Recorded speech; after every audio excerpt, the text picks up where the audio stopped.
ایک انہوں نے کہا، ایک بھائی نے کویشچن کیا تھا کہ بسا اوقات کوئی الٹی سیدھی کلپ تیار کرتے ہیں کسی بھی شخص کے بارے میں اور بھیج کر آگے کہتے ہیں کہ اس پر لعنت بھیج کر آگے شیئر کر دیں، تو کیا یہ شرعی طور پر درست ہے؟ دیکھیں، یہ انتہائی حماقت ہے، اور صحیح بات یہ ہے کہ اگر کوئی غلط بات کو عام کرنا چاہے تو ان بیوقوفوں کے ہاتھ میں دے دے، وہ اتنا شاید عام نہ کر سکے جتنا یہ اپنی جہالت میں عام کریں گے۔ اگر آپ ایک بات کو غلط سمجھتے ہیں تو اس غلط بات کو آپ کیوں آگے شیئر کر رہے ہیں کہ 10 آدمی اس کو سنیں گے؟ میں اس بات کا شدید مخالف ہوں کہ اگر کوئی بالفرض نبی کریم صلی اللہ علیہ وسلم کے اس شان میں کوئی گستاخی کر دیتا ہے، جیسے کارٹون وغیرہ بنا دیے، کچھ کر دیے، تو آپ کسی کو کہیں کہ جا کر دیکھو۔ یہ گناہ ہے، یاد رکھیں، بہت بڑا گناہ ہے۔ اس کی وجہ یہ ہے کہ کوئی اس بدتمیزی اور بد تہذیبی کو سنے گا اور آپ نے اس کو سننے کی طرف دعوت دی ہے، یہ غلط ہے۔ اور اس قسم کی چیزیں ڈالنے والے عموماً یہی چاہتے ہیں کہ زیادہ سے زیادہ لوگ ان کو دیکھیں اور ان کی طبیعتیں خراب ہوں، اشتعال پیدا ہو، ذہنوں میں انتشار پیدا ہو۔ اب وہ تو ایک آپ کی طرف اس نے فارورڈ کر کے پیچھے ہٹ گیا، اب یہ خدام موجود ہیں جو نبی کریم صلی اللہ علیہ وسلم کی شان میں کی گئیں اس طرح کی بدتمیزیوں کو خود لاکھوں اور ہزاروں تک پہنچا دیتے ہیں۔ اس سے کوئی دین کا فائدہ نہیں ہوتا ہے۔ ہونا یہ چاہیے، میں یہ نہیں کہتا ہوں کہ ایسی چیزوں کو آپ بالکل نظر انداز کر دیں، جو قانونی طریقہ ہے، جو دائرہ شریعت میں رہ کر طریقہ ہے، وہ ضرور اختیار کریں، لیکن ان کو عام نہ کریں۔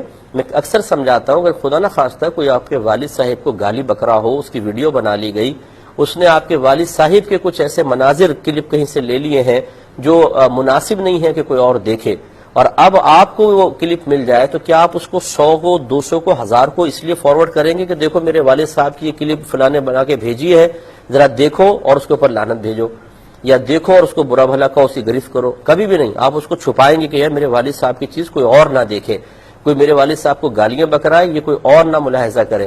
تو جب نبی کریم صلی اللہ علیہ وسلم کے بارے میں یا اور صحابہ کرام کے یا اسلام کے بارے میں کیسے آپ پسند کر لیتے ہیں کہ یہ چیز آپ کے پاس آئی تو آپ نے بس اتنا لکھ کر آپ نے سوچا شاید میں بہت بڑی خدمت کر رہا ہوں کہ یہ آپ دیکھیں، اس کو آگے شیئر کریں اور لعنت بھیج کے شیئر کریں۔